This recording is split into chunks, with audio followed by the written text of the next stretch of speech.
Well, Harmy, I think as far as Jimmy Anderson was concerned, I mean, he didn't take a fifer, but he's already on the honours board, so that doesn't matter. I think his farewell was an outstanding success in stark contrast to the Test match.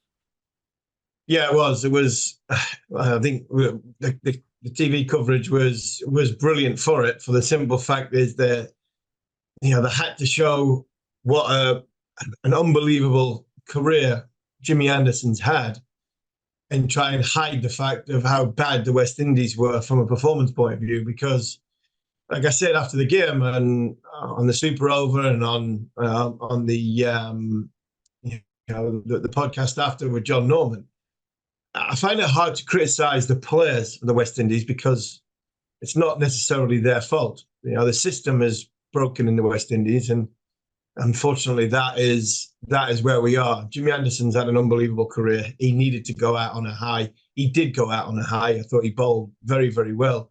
If it wasn't for that catch at the end, then it would have been such a fairy tale ending like Stuart Broad went out, taking a wicket off his last ball. But it wasn't meant to be on that front.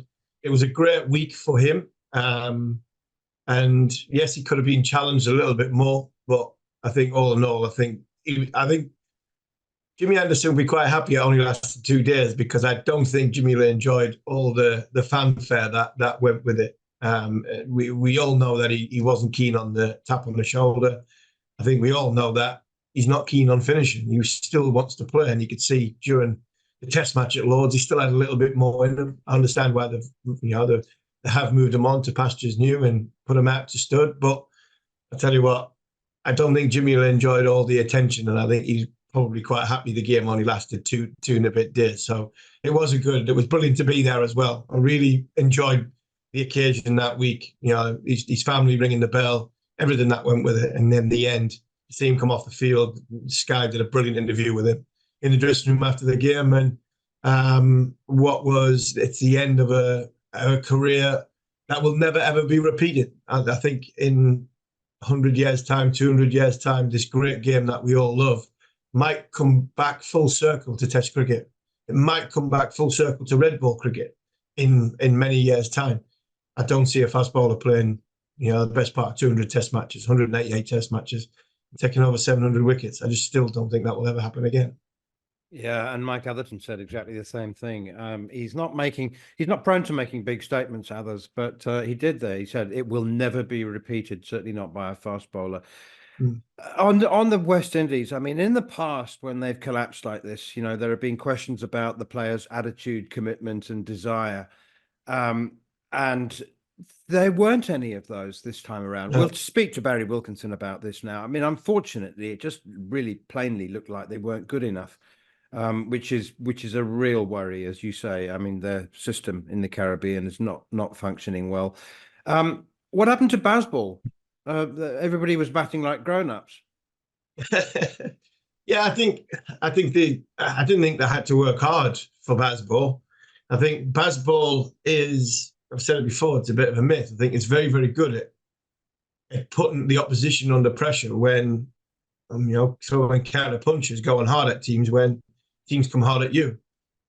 Didn't see that from the West Indies. Did you really? There was a bad ball every over. There was a wide one, short and wide one every over. West Indies' performance wasn't up to the standard, and you're right. We can't. I'll not have a go at their commitment there. The desire to be the best version of themselves, because that is the best version of themselves individually. I'd question possibly their preparation and approach. When you look at some of the shots selections that their batters had. Like Jimmy Adams is batting coach he's assistant coach or whatever he is, bottle washer at the West Indies team at this moment in time, and he's coached in England. There's been a hell of a lot of cricket in England, and some of the shot selections that the batters utilised in their inability to build an innings was quite baffling. Not just in England, but at Lords. I mean, trying to drive the ball straight at Lords, you just can't do it. The slope does you every time. So going with the slope, some of the, especially the two left-handers, one of the left-handers at the top, think it was McKenzie. Even De Silva, when Jimmy gets De Silva, drive, the shot selection, just talking about the game and the areas where you can drive the ball, the areas where you can score runs at Lords is different to anywhere else in the world. And just little minor things like that, I think, help contribute to why England didn't have to work hard for their victory. All right, we promised to bring you some of what Ben Stokes said afterwards. This was him on what he hopes for from Jimmy in the future. That's why we're asking him to stay around. I mean, look, he's going to be with us for the rest of the summer in that role, but it's up to him if he feels like it's something that he really wants to do. If he's got the desire to help progress, like he did with his own career, then honestly, I just can't think of a better person to be able to influence all the fast bowlers who are going to represent England whilst Jimmy Anderson's still around. So really excited to see how that goes, and I know that he's very passionate at the moment about giving everything he possibly can to helping the guys get better. Ben Stokes, hoping to still have Jimmy Anderson around as a mentor. Gus Atkinson took 12 wickets on debut, and unfortunately, it's now we're about 4 or 5 minutes into the show, and this is the first time we've mentioned him. But again, let's just start off with what the captain had to say about Atkinson. Definitely, I think you look at the way in which the sort of Duke's ball has sort of behaved over the last couple of years. It generally doesn't do that much in the air until the lacquer comes off, and then you get a nice buff side when it starts swinging. So, to have someone who can exploit any seam movement out of a wicket, but then also swing the ball when the conditions are in favour, it's very exciting to have someone like that in your ranks. Well, new ball in the future, Harmy. I mean, I'm not sure why he couldn't take the new ball now, except purely, I suppose, from a lack of experience. He doesn't take the new ball for Surrey. But seriously, how good was he? And I mean, he seemed, from a skills perspective, I have to confess, I didn't realise that he had quite that number of variations. And I mean, the wobble seam delivery, he's got everything. Yeah, he did. He bowled really well. I thought he was excellent. I thought he used the slope excellent. I mean, very, very well to his advantage. Helped by some of the West Indies, shot selections. But I said it after the game. You take in isolation the areas that Gus Atkinson bowled, at the speed he bowled at, and how hard he hit the surface and got the ball to move. He might not have got 7 for 45 against Australia or India, but he would have got wickets. He would have caused problems. He would have asked questions of top batters.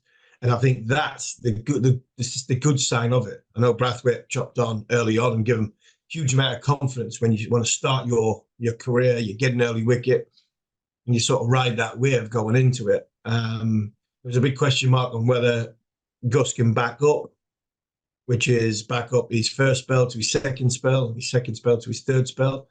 I thought there was a bit of energy in each of his spells that he bowled. I don't think his pace dropped, which was a good sign. He always had encouragement. And what I mean by that is he would got wickets at the right time just to give him another little spurt of energy to make sure that his pace did stay up. The question marks are still further down the line of, coming up against a good batting unit who can, withstand pressure and then come back at you, what you got with that. But that, for me, will come through experience with him. So I think all in all, good signs first up that Gus Atkinson, he's hit the ground running. He's got a good skill set. His pace was of what England want, which is they want their fast bowlers to be aggressive into the surface. And he was, up sort of 4 metre length into 6 metre length, which is a holding length. And when the tail came in, he was very, very aggressive, bouncing Alzari Joseph, hitting him on the head. So I think from that point of view, really enjoyed the way Gus Atkinson went about his week. He got 12 wickets in the match. But I think withstanding how poor the West Indies were, I still think on that surface against a good batting unit, top international batting unit, he still would have got a fair few wickets. And that, for me, that was a good sign. 2 questions to finish off, Harmy. The first is, do you think Atkinson will encounter the problem that Sean Pollock had, for example, early on in his career when his body language was criticised? people said that he needed to be more aggressive, and because Atkinson does come across as unconfrontational on the field and certainly off it. I mean, he seems like a gentle soul. Yeah. And I wonder whether people might say, like, we need a bit more aggro from you. You can't just let the ball do the talking. It should be a shame, I think. And secondly, Mark Wood, he comes into the squad in place of Jimmy. Does he go straight into the 11 for Trent Bridge? I'd pick Mark Wood. I've changed my mind on Mark Wood over the course of this last week. But the body language thing on Gus Atkinson, no, I think he's fine. I think he's good as gold. I wasn't somebody who had too many words for the batter. My body language might have been, more on the gentle side than sort of being, Simon. I mean, you just had to look at Simon Jones and he wanted to fight you. He's an aggressive man, was Simon. He's the softest man in the world off the field, but you just looked at Simon the wrong way and you were going in the car park. But he doesn't need that. He doesn't need that. I think he's got enough. There's enough in there from a confrontation point of view. The likes of Ben Stokes. Ben, if there's a fight to be had, if there's an argument to be made, if there's a contest to be got into, leave Ben to do that. He's very, very good at that. So I think when it comes to Atkinson, just go about your daily work the best you possibly can and keep going. The Mark Wood one, over the course of this last week, I've changed my mind on Mark Wood, saying white ball cricketer, we need to look after him. I think off the back of the last two World Cups, and I think the way Jofra Archer is going to be looked after, it looks like they're going to struggle to get Wood and Archer into the same white ball team. So then I think now Mark Wood has to be like Stuart Broad did, like Jimmy Anderson did, and England need to just keep him for red ball cricket. Can you keep Mark Wood for red ball cricket and manage his workload through test matches? And it means you've got one, possibly two 90+ miles an hour bowler every single time, what you're trying to get to Australia. And I think the preparation towards Australia has been mentioned so many times. The tap on the shoulder of Jimmy Anderson, if that's the way you're going to go pace-wise, they now pick Mark Wood every other test match with a Gus Atkinson, with a Josh Tongue when he's fit, with a Dylan Pennington, with a John Turner who's on the horizon, one or two others, and say, right, we have got a battery of fast bowlers like we did in 2003-04, and we're going to try and get four in a position to go to Australia and fight. And I think that is what I'd do with Mark Wood now. I'd take him out of white ball cricket and just play him in red ball cricket. And if you've got two bowlers plus Ben Stokes with 90+ mile an hour, that's a formidable, forceful attack. Okay, and finally, Test cricketers, international cricketers, England cricketers, Harmy, a fair game in the high street, or buying a sausage roll in Greggs, or at Costa, or in a restaurant, or at a motorway service station.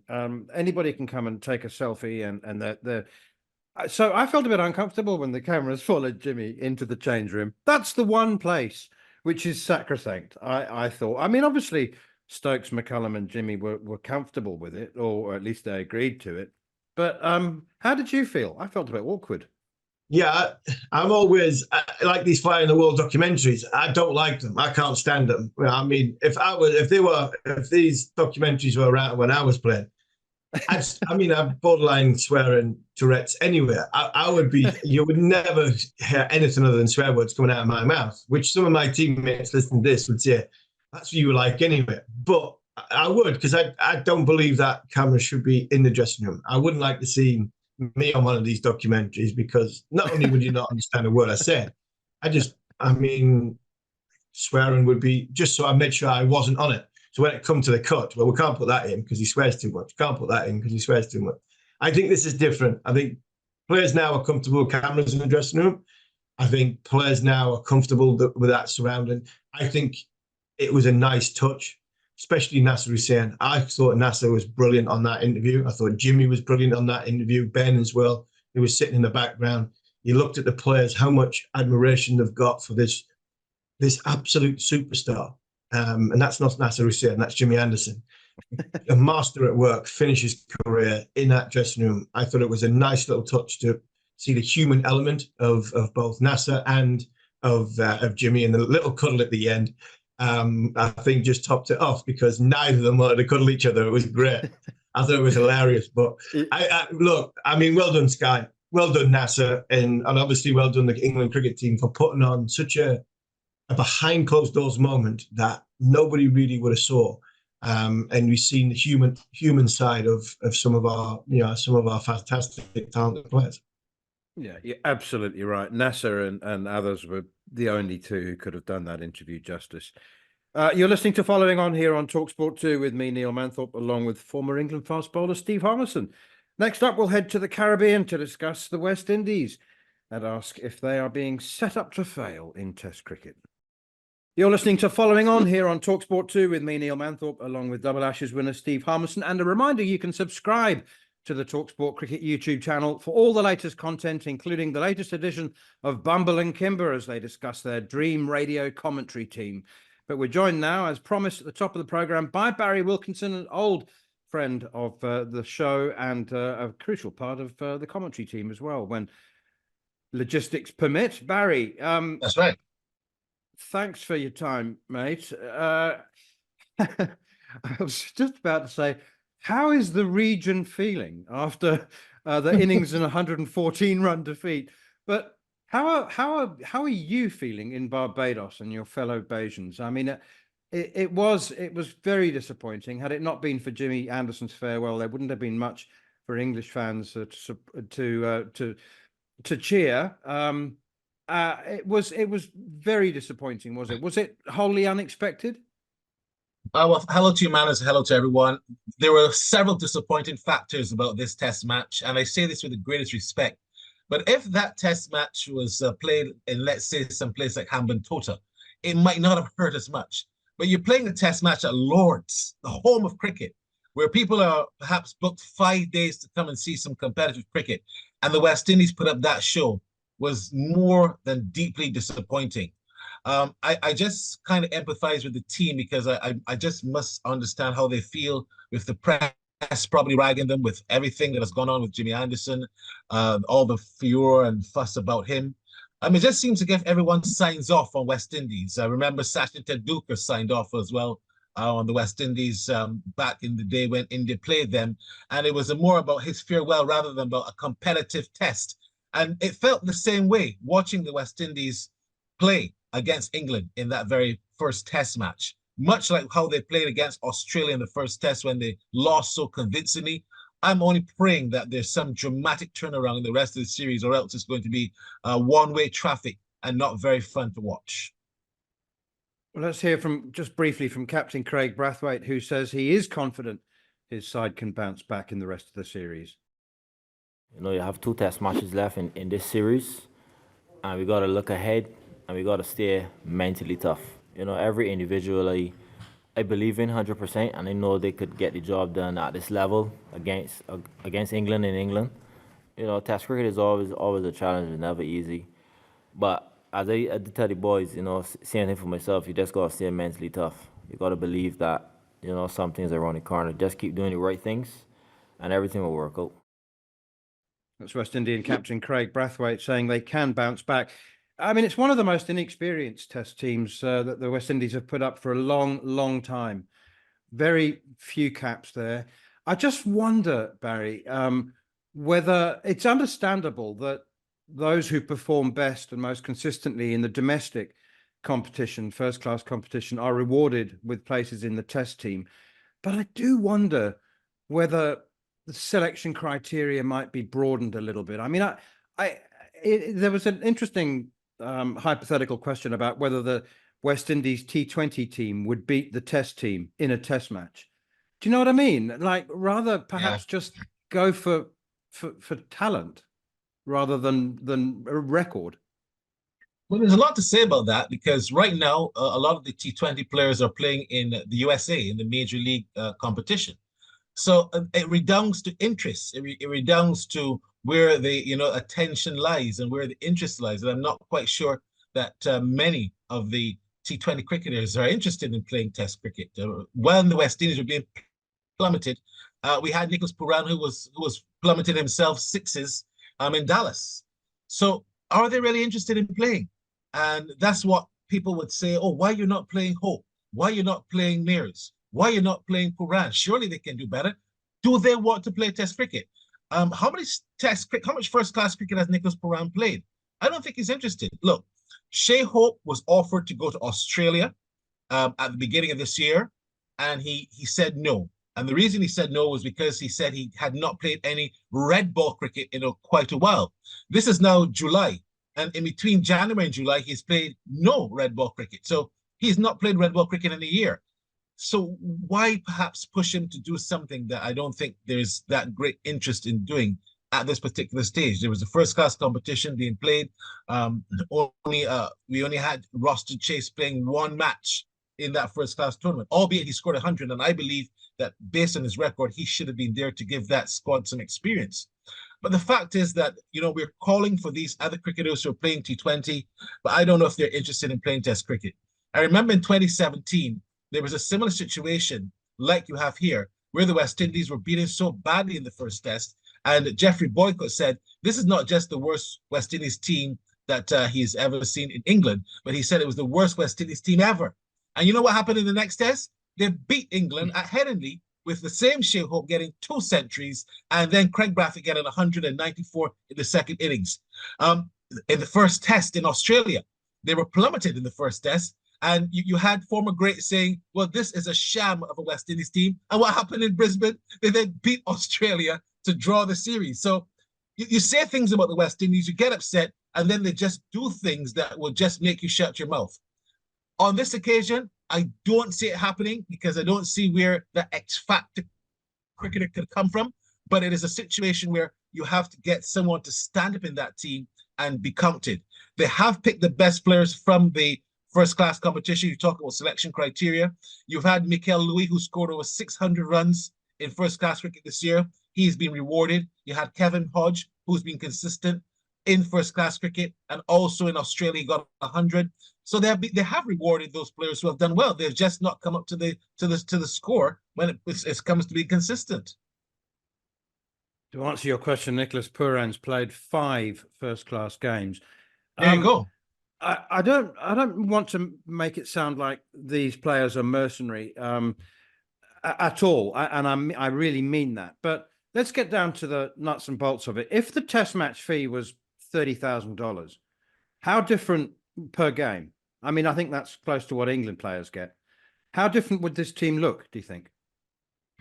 I don't want to speak for the players. I don't know. I don't want to make it seem like this is a money issue. But what I do think is an issue that Cricket West Indies have handled poorly from the perspective that they have not properly managed their players. There are too many freelancers playing in West Indies cricket, so there's no control over who they manage. When you look at that T20 team, very few, if any, of those cricketers are actually contracted by Cricket West Indies. So you can't exactly tell Nicholas Puran, look, you are playing, or you can't exactly tell Kyle Mears, you are playing. You can't even tell Jason Holden now, you are playing.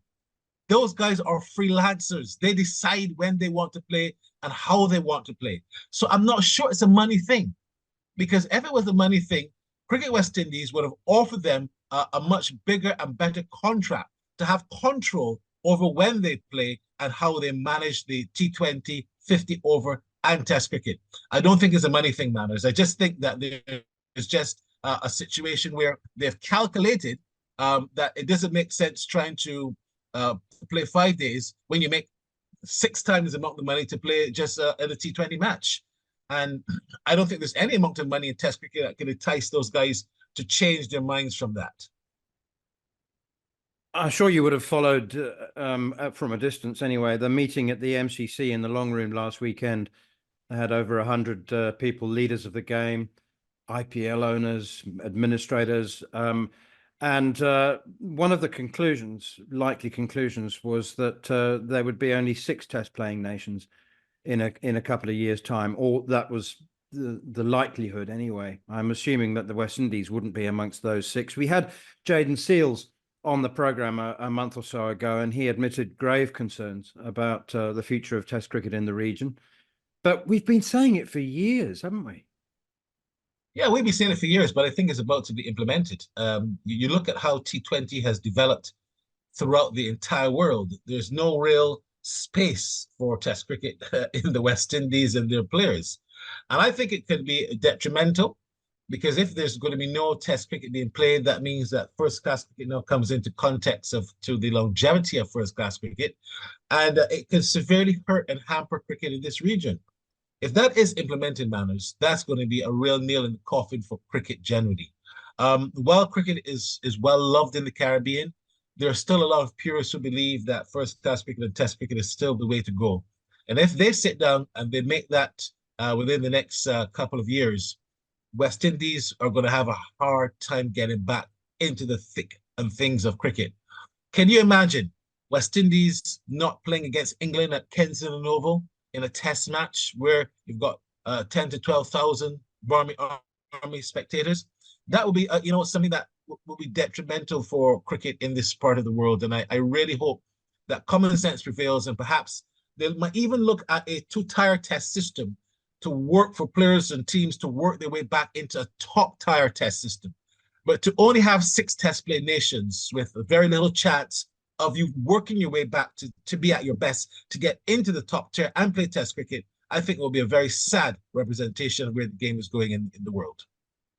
It might not be a money thing, Barry, as far as the players are concerned directly, or not only a money thing, but it is a money thing. I mean, the BCCI are taking 38.5% of the global revenue, and they point out that they generate more than that. So that's how they justify it. But once again, we have this question about the big three. Mike Baird, the chairman of Cricket Australia, said we must help cricket, Test cricket, in the other regions because we need content for our summers. They can't, surely the big three can't sustain the Test game by playing themselves in 5 Test series. No, it would become very boring. Could you imagine Manchester United, Liverpool, and Arsenal playing in just the 3 Premier League games for whole next 5 years? Come on, people will turn the television off. And that will become extremely mundane and monotonous, to say the least. You add that to the fact that India, they already don't play in any other their players don't play in any other T20 franchises besides the IPL. What would that mean then? How would India manage their Test side? And how would New Zealand? And how would England, Australia? How are they going to manage that in terms of their own players? Are they now going to pay them differently to play only in the IPL, so they make themselves available for Test cricket and only give them that window of IPL? Then how will the other franchise cricket leagues also benefit? The ICC have got to take the bull by the horn and decide on these franchise leagues. That's what they need to do. If they can say, look, IPL is the A franchise cricket tournament, and then the others perhaps are B's and C's, then the players will fit in where they can to try and get into IPL and make IPL a bit more competitive to actually get into. But right now it's a free-for-all in terms of you just play in every league and get paid a high amount of money. So if the ICC can take a real stranglehold on what's going on, I think it would be much better for Test cricket. I think it'd be much better for cricket in general. But right now, cricket seems to be a free-for-all, and everyone is just having a league, and everyone is just using the same players, and they're all just making it a monotonous and mundane affair.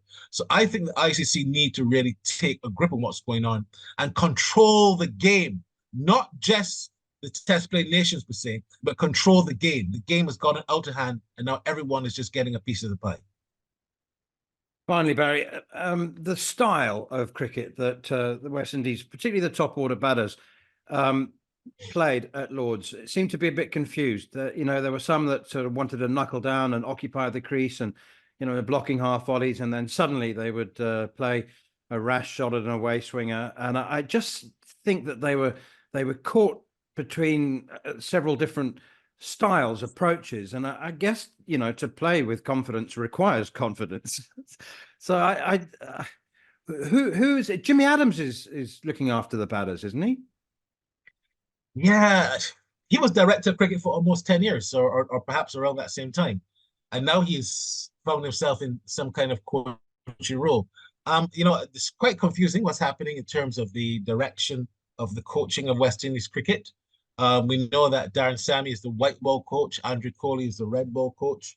But I'm not sure that the team has that level of representation where it comes to someone working day in and day out with the players.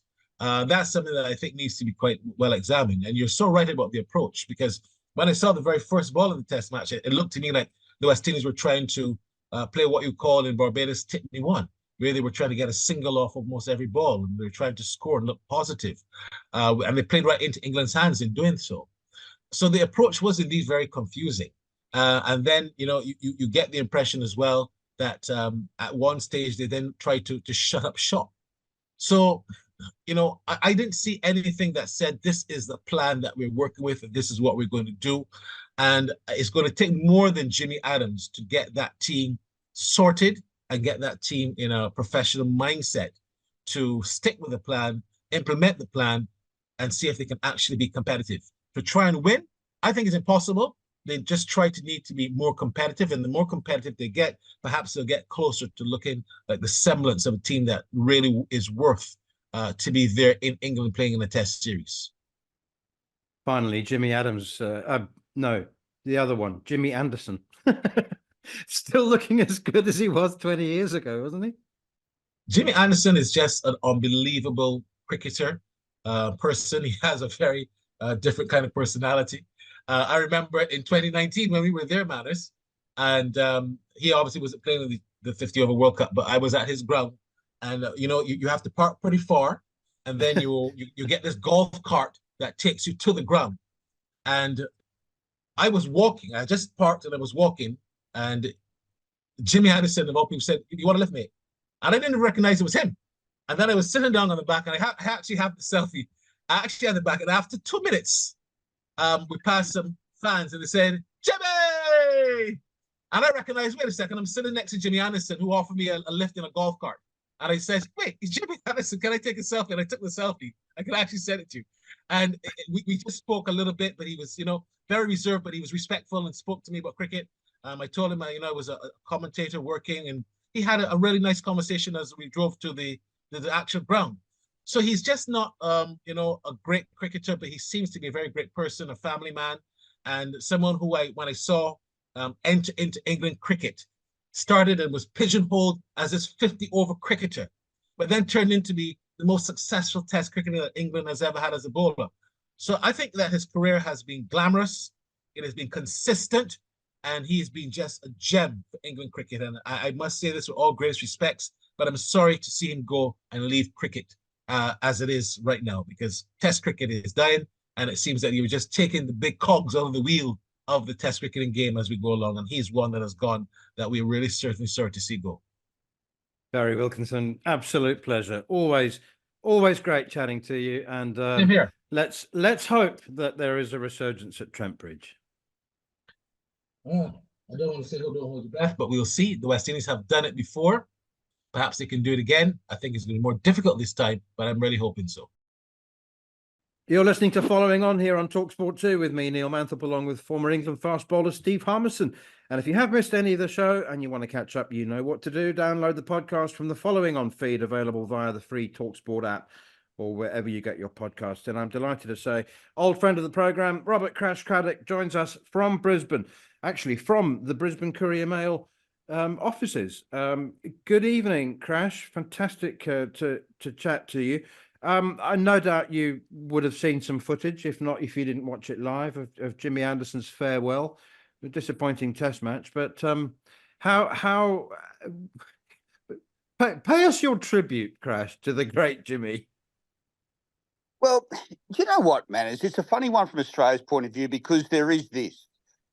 We felt that Jimmy was unfairly rated as primarily an English bowler, because he had a very good record right around the world, West Indies, South Africa, Sri Lanka, deceptively good, India. So there was that. But I have to say this, if there was a soft-ish spot in his record, generally against Australia, he averaged 35 per test wicket. So he didn't probably carve up Australia like you might think he would have. He had his good series, And I love the way when they were under siege in Australia in a few series, he and Broad just kept going. God, they were good. When a lot of players were faltering and buckling, Jimmy just kept on going. But he didn't destroy Australia in the way that some other bowlers did. So, yeah, it was people loved him. Usman Khawaja once said that he felt that his longevity, the secret to it was you could never hear him coming to the wicket. He floated to the wicket. There was no strain on muscle and sinew. Fabulous bowler. Thrash, do you think there's any truth in what Jeff Lemon said this week on, was it the Final Word podcast, when he said England missed a trick by not letting Anderson go past one? Psychologically, it's a big thing. If the Ashes coming up, England would have an all-time great ahead of Australia's all-time great? Or do you think, like me, there's not much in that? No, I reckon they got the retirement dead right. I mean, one thing I will say, Steve, this next Ashes series in Australia is a massive, massive chance for England, because there will be a generation coming in a very old Australian team where they've barely got a player under 30. Their pace attack's in the mid-30s. And I think this is your chance. It really is. You get a couple of nice bounce bowlers in the Chris Tremlett sort of mould, some guys that can just do a job, couple of bats. It's just like they'll Australia hold together for India this summer in a few months. And I reckon next summer it is your golden chance, Steve. It's interesting. What is it? So Stark, Hazelwood, Nathan Lyon, Khawaja, Smith, even Pat Cummins. I mean, that's I mean, when McGrath and Warne walked out together, and was it Langer, the three of them retired together. I mean, that left a huge hole. You could have half the team thinking of retiring at the same time after the Ashes. Manners, great point. When Lilly, Marsh and Chappell retired in the same test in Sydney 40 years ago, Australia took 5 years to recover. They didn't win a series for 4 years, Australia, at one point. So, and they promised themselves it would never happen again. They would stagger retirements, but it did with Warner McGrath, and they did wobble. So, yeah, there is that chance coming that half the team could go together. And this, particularly the bowlers, the four guys from Sydney, who've been wonderful, and there's no question about that. They've been the anchormen for 10 years, but you don't want them going together, and they genuinely could. There's the captain after Cummins, and I don't even know who it is. I don't even know who it is yet. Could be Labuschagne, maybe. But they will have a really Michael Clark sort of challenge to their captaincy, I'm telling you. And Warner wants to come back out of retirement. He wants to play in 2025. So he's heard that they're all going, so he wants to come back. I know. Half the time, Steve, I think Warner just loves playing a few games with the press. He won't come back. He's done. And his next challenge is writing a book, okay? He signed up for an autobiography on his career. His big challenge is simply this. Is he going to colour the pictures in? Sorry? Is he going to be able to colour the pictures in? Yeah. Yeah. Hey, settle, Steve. That's enough. Thank you. But how much did you say about Sandpaper Gate? That's the $64,000 question. What do you say? Do you say more than been released? You know, do you burn friendships? Mark Bosnich, the Australian goalkeeper, who a lot of you know over there, he once was offered $1 million for his autobiography, but he said no because he thought, I just don't want to burn bridges and whatever. So David's got some interesting thinking to do.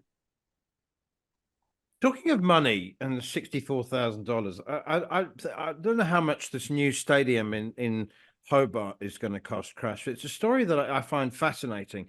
There's been talk for, decades, if not a century, about playing Test cricket under a roof. And there's this new stadium's being built. I mean, Hobart and Tasmania obviously have ambitions to play a greater role I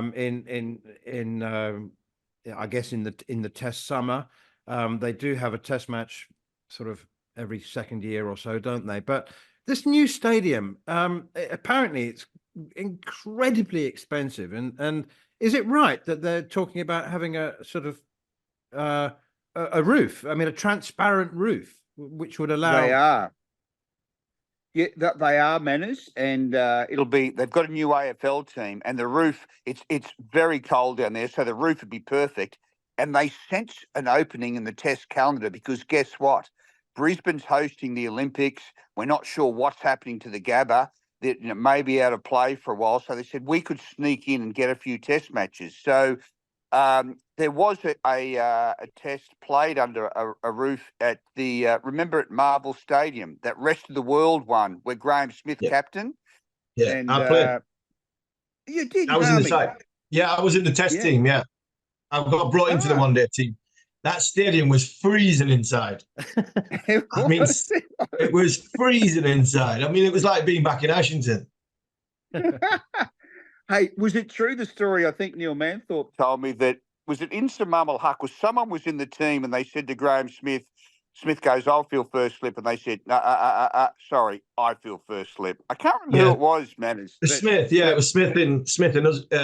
Inzman was warming up at first slip and Graham Smith looked at him and went, no, I think I'm going to be fielding first slip. Callis is going to be fielding second and Freddie might be at third. So he didn't quite say, Inzy, you might be under the helmet, but I think Inzy tottled off to mid-off or mid-on and said, right, I'll go and talk to the bowlers. So it was that game crash was, I mean, that was a monumental, absolute mess up from another monumental mess up from the ICC. I mean, nobody wanted to play. We were nowhere near a team when you look at it. And I remember Inzy getting a LBW Brett Lee. I mean, it wouldn't hit another set down leg side. And we were going, oh, Inzy unlucky, really unlucky. The joy on his face, not facing Brett Lee in a Pakistan shirt, because he had a rest of the world shirt on. I mean, we were saying unlucky. I reckon if he had nicked one behind and he was given not out, I think if he didn't see the finger up, a lot of them would have walked off. Because, I mean, Brett bowled beautifully and fast. Australia were a team, and we were some great players clubbed together. I mean, that was an absolute shambles of a series. Harmy, you've just given us one of the great cricket stories. That is fascinating. Honestly, it really is. That's an insight into history. I'm loving the podcast tonight. Thanks for having us on. Yeah.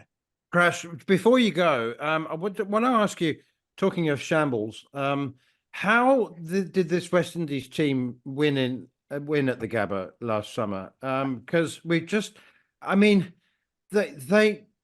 look like a good club side at Lord's.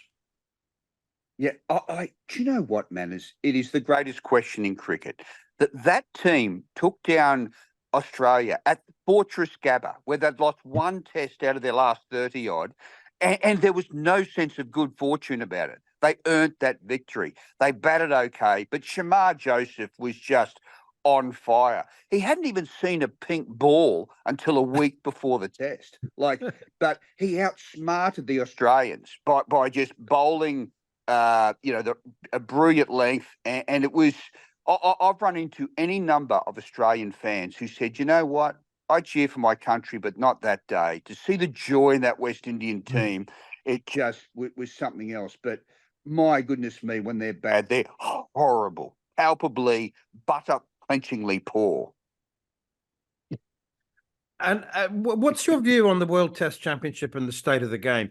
They had this symposium at Lord's last week. The MCC invited the good, the bad, the great, the ugly, and the powerful in the world of Test cricket to talk about the future of the game, Crash. And it was interesting to me. Was it Ian Baird, I think the chief executive of Cricket Australia, or was it? I can't remember who.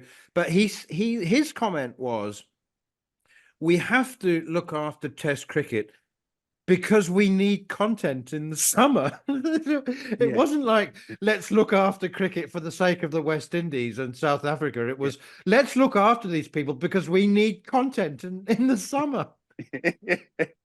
How beautifully deep of him. Look, but there was another quote there saying, if something doesn't happen, Test cricket will be down to 6 nations within a handful of years. I do agree with that. I think a lot of it's not the Test cricket is expensive enough, and the crowds are so small it's worrying in a lot of nations. but it's the first-class system. It's having to play Sheffield Shields and county crickets and all that. It chews up such an expense. I'm worried about it. I'm quite convinced eventually that it will come down to just Australia, India and England. And my barometer team is South Africa. When they dropped to, I think it was 27 tests in the next 5 years, when South Africa, and they sent a second string team to New Zealand, that's when I got really worried, because I love a good South African test team.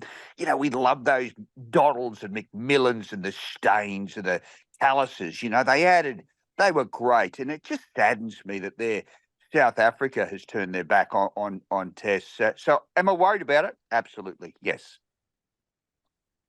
Thrash, you're absolutely right. There is no great will and desire. There's huff and puff and bluster from South Africa, and the administration say that they still believe Test cricket is important, but their actions don't back up their words. And I think it'll become an exhibition event, Test cricket. I think, you know, countries like South Africa will play. You know, I mean, South Africa playing 4 Test matches this year. 4. I mean, that's already exhibition status, isn't it? It is. And I just think of you know, we'll never see another Dale Steyn, you know. And may I say, Manners, isn't Steyn, I know you always rated him, okay, but just his humility and good nature. Like, he went along to watch Jimmy Anderson, and he's talking about Jimmy Anderson as if Jimmy's Dale Steyn. Like, and just that video, like, what about the humility of the guy? I mean, like, I saw him in a tour when he was out here for the Big Bash in a lift with my father, and he couldn't have been nicer. Like, it was as if he was, you know, the most humble guy in the room, you know? Yeah, the last time I saw him was 3 days ago. Oh no, 3 days. He's currently playing in a Champions. What do they call it? A Champions tournament, or was in Edgbaston. But the last time I saw him, he was buying dog food in the local supermarket and happily chatting to everybody that walked by and asking whether their dog preferred the chicken or the liver flavor.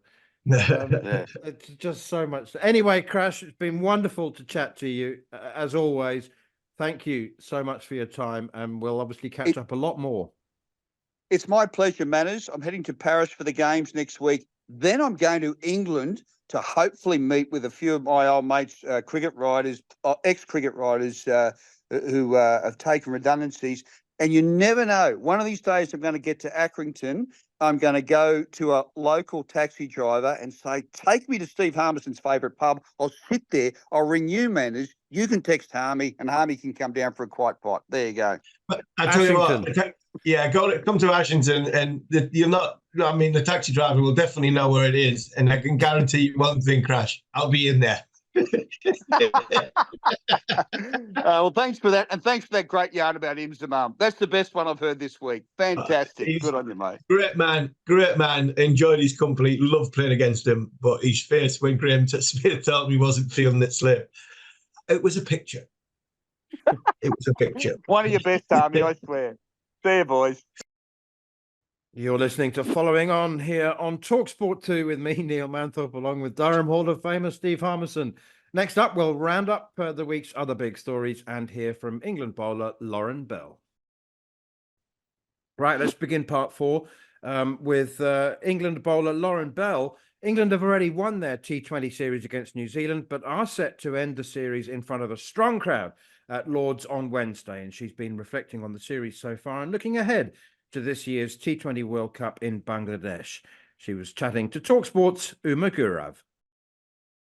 Congratulations on the win last night. That's the series secured now, which is great. Talk to me about the series so far, how it's been for you, and what have been the main takeaways. Yeah, it's been obviously really good. I think we've put in 3 really strong performances. So, yeah, you can't really complain. And yeah, I guess obviously I've only bowled 1 over. So, I guess we've been working a little bit on like different combinations for the World Cup, and obviously our Louis needs to pick a World Cup squad. But yeah, it's been a really good series so far, and yeah, I feel like the team's in a really good place. And going forward now for the team, what are the hopes for the rest of the series? Are you hoping for the whitewash, and how are you going to go about kind of keeping the strength up? Yeah, definitely. I think, yeah, we don't really want to give New Zealand anything. I think we've obviously putting in more strong performances. Really, this is our last two series games before the World Cup. So yeah, we definitely want to finish strong. We're obviously, got 2 games in London, which is always really cool. So yeah, definitely we want to finish 5-0 in the T20 series. And what have the crowds been like at the games? Obviously, you mentioned there'll be 2 games at London in London now, but how have the crowds been, and what do you think? How has that changed kind of over time while you've been playing? Have you seen that change a lot over the last few years? Yeah, the crowds so far, obviously we've sold out a couple of grounds, and they've been pretty full. So yeah, they've been amazing, and I think it makes such a big difference. We've obviously got a lot of support, and as a team, like one of our mottos is to entertain and inspire the next generation. And I feel like having young girls and boys at the games and watching shows that we are doing that, and gives eyes to yeah, to continue doing that. So yeah, it's been really cool. And yeah, I guess it has changed. I feel like the Ashes was probably the turning moment for that. Obviously, before that we'd had all right crowds, but then obviously the Ashes was an amazing series and the crowds were amazing. And then I think since then we've just pushed forward and got people, yeah, I guess wanting to watch and come back to watch us again. And that's something that we've seen across a lot of women's sports, obviously, probably most prominently with the Lionesses. And there's a great relationship between your team and the Lionesses. Obviously, lots of good luck messages we see circulating, which is really nice. Do you think that is that something that you look at, particularly with the Lionesses? And do you think that women's cricket will have that sort of Lionesses moment, or is it something that you kind of see as happening independently?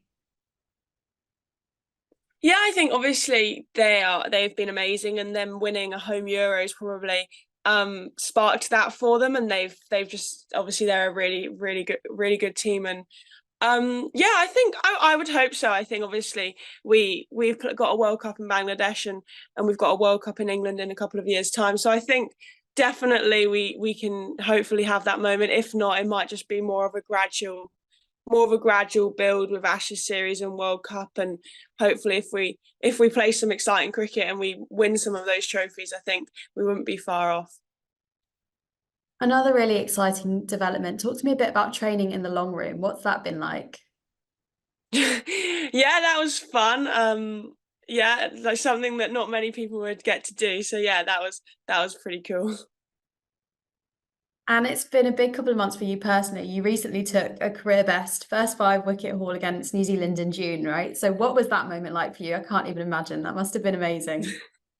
Yeah, that was definitely one of the coolest moments of my career so far.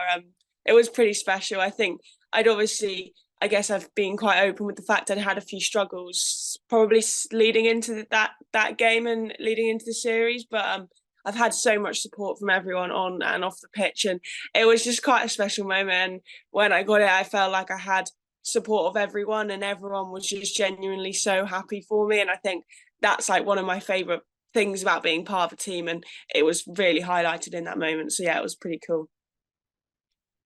And you mentioned the Women's World Cup obviously begins in October. How are you preparing for that? How do you look at England's chances ahead of that? What are you expecting?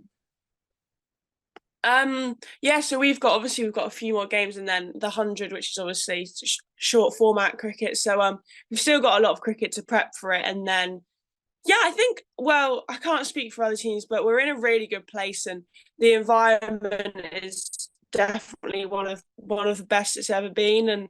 And we've got one of the things that John Lewis has built is a squad. We've got options. We haven't just got a starting 11, which I guess we've shown in this New Zealand series. I think picking the 15 to go to the World Cup is hard, and that's testament of how much the squad's grown and the talent we have. So yeah, I think I'd like to hope we're in a really good position, and yeah, we're going into the World Cup really confident and in a really good place. Who do you think will be England's main competition at the World Cup? I think definitely, I guess Australia and India. They're obviously not in our group, so we'll come up against them hopefully in the semi-final or the final. But yeah, I think they'll definitely be probably our strongest competition. But we've beaten them both in T20s in the last 18 months. So yeah, we'll just have to see. But I think they'll have gone away and done a lot of work since we've last played them. So be good. And finally, to all the fans out there, budding cricket fans, budding women's cricket fans, what would you say to encourage people to continue supporting you guys? What do you think are the main attraction points for the game at the moment? I think how much fun we have when we're playing. I think a lot of people enjoy I guess our personalities and the enjoyment factor we have when we're on the pitch, and then I guess the skill level. Obviously, we've worked really hard, and we've got some of the best players in the world in our team. So yeah, the skill level is really high, and the enjoyment is great, and we have a laugh. So yeah, I think it would be a lot of fun to come and watch. Thank you so much, Lauren. That's great. Thanks for speaking to us. No worries. Thank you. England bowler Lauren Bell speaking with talkSPORT's Uma Gurav. Right, on to the other stories from the week. Harmy, anything caught your attention? I see Ricky Ponting. Ricky Ponting, after 7 years with the Delhi Capitals, 7 unglorious years as far as results are concerned, has effectively been sacked. Although you wouldn't think so from from the Delhi Capitals press release, in which they lauded him as the greatest thing ever to come across the franchise's door. But so he's gone. Gautam Gambhir confirmed finally as India's new head coach, all format head coach. Anything else catch your attention? Yeah, that's a good. I think that's a good one. I think Gautam Gambhir. I don't really know. Played against him a few times. I didn't really know him. Very quiet man. You know, he had aggression in him. Went into. I think he went into politics after. Into the political side after he finished playing, which I think probably going to stand him in good stead in that Indian dressing room, because I think you have to be a very, very good mover and shaker. You have to be a good psychologist in that Indian dressing room with the egos and the talent that India have got. So he's proved with the KKR that he knows how to manage a dressing room. So that's an interesting one. For all means and money, Ricky did get sacked, and he's gone off to America. Delhi have always surprised me in the fact that they've always had a decent side, but never really done that much in the IPL. They've huffed and puffed. They've never really been a sort of consistent, settled unit where there's been a lot of moving parts when it comes to their group. The Pakistan one, that news story worries me a little bit. The NLCs, Nadeem Shah's probably not going to get one for the 100, and Baba, Shaheen Shah Afridi, and one or two others, Rizwan, they might not get one for domestic cricket, domestic franchises. Which I think if Pakistan are trying to get in with the rest of the world and not just be isolated, then I don't think they're going about it the right way. They're citing that it's workload stuff.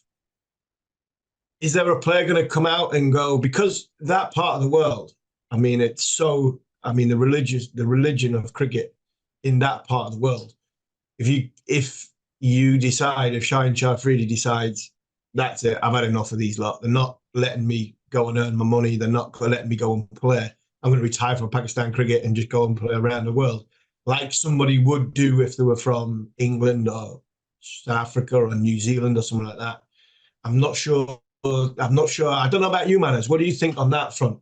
Do you think somebody could just say for Pakistan, right, we're in absolute shambles off the field, I'm not playing anymore, I'm going to go and play in all these leagues around the world and going to be a gun for hire, a freewheeler, a freelance cricketer, rather than being dictated to what I'm the absolute shambles of the board of Pakistan, because it seems to change every single series. There's a new selection panel, there's a new coaching, there's a new this, there's a new that. Just for me, it seems the players are the ones that are in the middle. And I don't know about you think or your experience of it. Do you think there is somebody in Pakistan who would go, you know what, I've had enough of this, I'm just going to go and play franchise cricket for the rest of my life? Yeah, it's not unprecedented, is it? There's been dozens of them. I think it's harder, perhaps, in some ways in Pakistan. If you sign a central contract, then you are under contract. So the restraint of trade clause doesn't come in. But I think that the sensible boards who sign players on central contracts, like Cricket New Zealand, for example, you never see Cricket New Zealand saying, no, you can't have an NOC. You will perhaps hear them say, we'd prefer it if you didn't go and play in the global T20 in Canada. We'd prefer it if you had 6 weeks off. But it's up to you. And of course, if you get an IPL contract, then we'll, contribute towards your plane fare. And we won't schedule any international cricket during the IPL. That sort of thing. But it is a concern. So summing up, the PCB, we hear and read, set to reject no objection certificates, NOCs, for Naseem Shah to play in the 100, Shaheen Afridi, Babar Azam, and Mohammad Rizwan, the big three, to play in the Canada Global T20. And I mean, I would be concerned about that for Pakistan cricket, although I have to say that, as you say, I mean, the turmoil and chaos at the PCB is just relentless, absolutely relentless. And Jason Gillespie and Gary Kirsten have got quite the task ahead of them.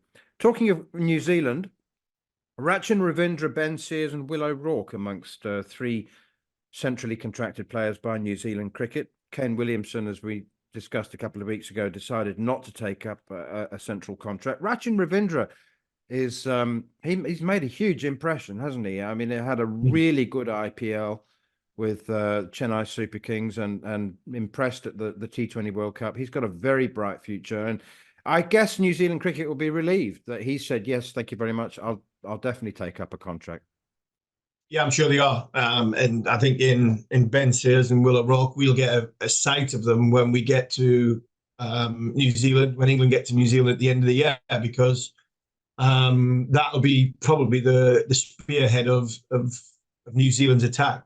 Sears, O'Rourke, Southey possibly, with Henry, they might, from a bowling attack point of view, they might play Brett Bracewell as a spinner, but they might go with Rachin Ravindra as the spinner. Ravindra's been, I think, a breath of fresh air since he's walked into international cricket. He came over to England, came to Durham, played 1 first-class match and got a double 100. And then he's really just gone on that upward curve. So for him to sign a contract, I think that is a good thing for New Zealand going forward. I think that would worry me if he didn't sign a contract. But like you said, IPL around New Zealand cricket is basically, we'll pack your bags for you, and we will help you with your passport and get through the departure lounge as very, very quickly as you possibly can off to India, and we'll clap you on the way. So you're right. And I think that's the good thing about that board, which is more of a settled board compared to the Pakistani one. But hey, everybody's different. That's why we love the game of cricket and some of the sub stories that are in there. But in them 3 players, in O'Rourke, Sears, and Ravindra, they're probably 3 of the new guys to come into that team to hope bring the next cycle through once Williamson, Bolt's gone, Southey's on his way. They've got some big shoes to fill. Okay, on to the final word. Much was some statistician worked out that Jimmy Anderson's 40,000 plus deliveries in Test cricket was the equivalent of 700 kilometers, his run-up, official legal deliveries anyway, which is 16 and a half standard marathons. That's just legal deliveries in just Test cricket, which is a great effort. 16 and a half marathons. That's... He said he could go from he could basically effectively he could start at Chester Street, go all to the test all through all test grounds in England, and get to the Oval. I mean, what we've spoke so much about Jimmy, I don't think there's anything more really we can say from a higher regard what he's done. He was, I mean, what goes through your body when you're bowling, the force, they say it's 8 times your body weight goes through your front foot, front leg, every time you deliver a ball. I mean, that's just, I mean, it's mental. From a health and safety point of view, I mean, I'm not sure cricket would get off the ground now.